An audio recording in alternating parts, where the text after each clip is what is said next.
Liam had spent years controlling puppets, but now something else was controlling him. Liam Frost was a street performer, a puppeteer by trade, a loner by nature. The kind of guy who spent more time talking to his marionettes than to actual people. He found it in a back alley antique shop, a dusty wooden puppet with hollow eyes and toothed fingers.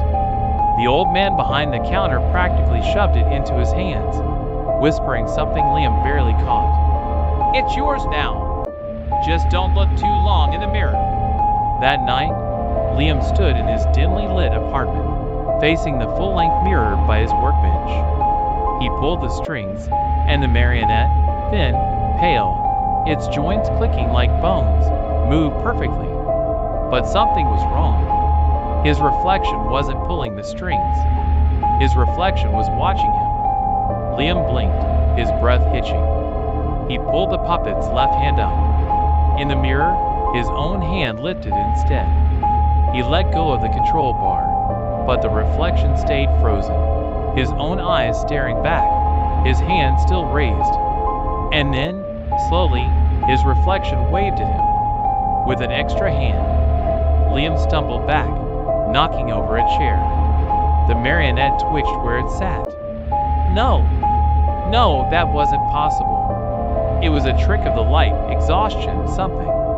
He turned away, rubbed his eyes. When he looked back, the reflection was gone. Not just different.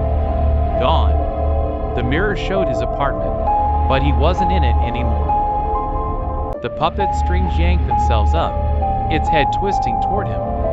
Its hollow eyes were no longer empty. They were his. Something cold crawled up Liam's spine. He reached out, trembling, toward the glass. A hand shot out from inside the mirror and grabbed his wrist. He tried to scream, but the glass melted around his fingers, pulling him in like quicksand. His own reflection was stronger than him, yanking him forward, the world spinning. And then, silence. The room was still. The puppet lay limp on the floor. In the mirror, Liam stood perfectly still, his mouth curling into a slow, unnatural smile. He lifted his hand. Outside the glass, the puppet twitched, lifted its own wooden hand in return. It pulled its own strings.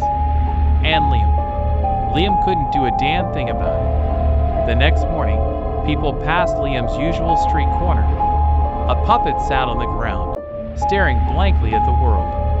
And behind it, the puppeteer stood motionless, his body stiff, head cocked at an unnatural angle, like something was holding his strings now. Somewhere, deep inside, Liam screamed, but the puppet only smiled.